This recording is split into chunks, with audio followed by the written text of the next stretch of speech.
ఈరోజు మా ఇంట్లో స్పెషల్ టమాటా పచ్చడి. టమాటా పచ్చడి కావాల్సిన పదార్థాలు: ముందుగా వేయించుకున్న పల్లీలు, వేయించుకున్న పుదీనా, వేయించుకున్న పచ్చిమిర్చి, ఉడకబెట్టుకున్న టమాటాలు. మా ఇంట్లో మేమైతే ఎక్కువగా టమాటాలను ఉడకబెట్టము. అంటే కొంచెం కచ్చాపచ్చగా ఉడికితేనే బాగుంటుంది. మెత్తగా ఉడికితే టేస్ట్ పోతుంది. ఈ పల్లీలను మనము కొంచెం మెత్తగా అయ్యేంత వరకు రోట్లో రుబ్బుకోవాలి. మా ఇంట్లో ఎక్కువ వరకు మేము రోల్ని ఎక్కువ యూజ్ చేస్తాం. మిక్సీని చాలా అవాయిడ్ చేస్తూ ఉంటాము. ఎందుకంటే ఊర్లో ఉన్న వాళ్ళు కూడా ఎక్కువ టేస్టీగా వంటలు చేయడానికి కారణం రోట్లు ఇలాంటివి యూజ్ చేయడం వల్ల. తర్వాత పచ్చిమిర్చి వేసుకోవాలండి. పచ్చిమిర్చి వేసుకొని దీన్ని కూడా రుబ్బుకోవాలి. ఇలా దీన్ని మెత్తగా అయ్యేంత వరకు రుబ్బుకున్న తర్వాత దీంట్లో మళ్ళీ వేయించుకున్న పుదీనా వేసుకోవాలి.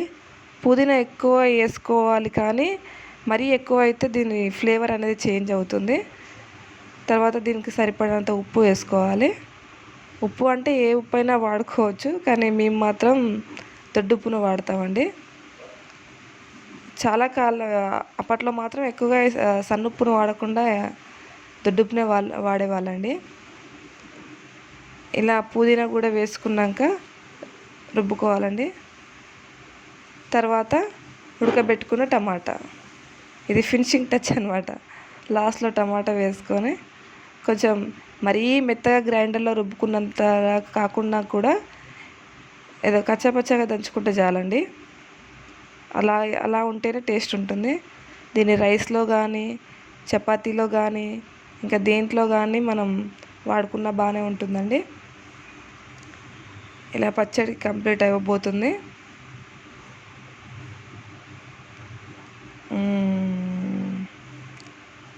ఇంకా మనం దీంట్లో అల్లం వెల్లిపాయ పేస్ట్ వేయలేదండి. ఎందుకు వేయలేదంటే ఈరోజు మా అత్తమ్మ ట్యూస్డే అండి తినదు, కాబట్టి దాన్ని అవాయిడ్ చేసేసాం. కావాలంటే మీరు వెల్లిపాయలు కూడా వేసుకోవచ్చు.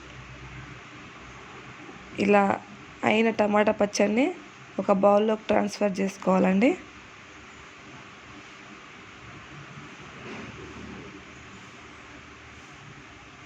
మొత్తం తర్వాత పొయ్యి వెలిగించుకొని ఒక చిన్న కడాయి పెట్టుకొని దాంట్లో ఆయిల్ వేసుకోవాలండి. అది పోపు కోసం.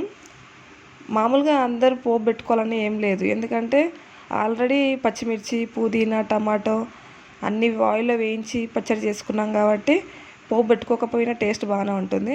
కాకపోతే మనం కొంచెం అట్రాక్టివ్గా ఉండడం కోసం పోపు పెట్టుకుంటాం.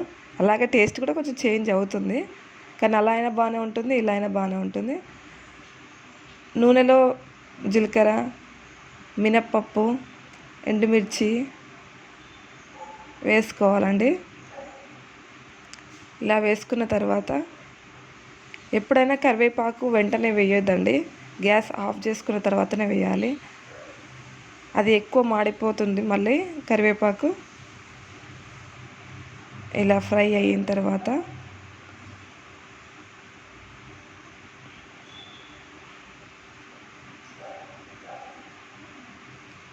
గ్యాస్ ఆఫ్ చేసి కరివేపాకు వేసుకోవాలండి. కరివేపాకు వేసే ముందు దానిపైన ప్లేట్ అయినా ఏదైనా ఇట్లా పెడితే దాని నూనె అనేది బయట పడకుండా మన వాల్స్ పక్కన ఖరాబ్ కాకుండా ఉంటాయండి. ఇలా అయిన దాన్ని కొద్దిసేపు కలుపుకొని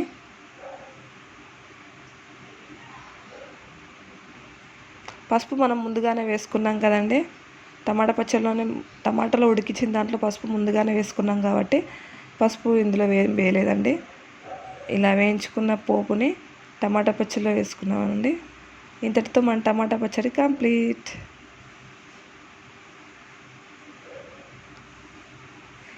మన ఛానల్ని లైక్ చేయండి, షేర్ చేయండి, సబ్స్క్రైబ్ చేయండి. Thank you for watching.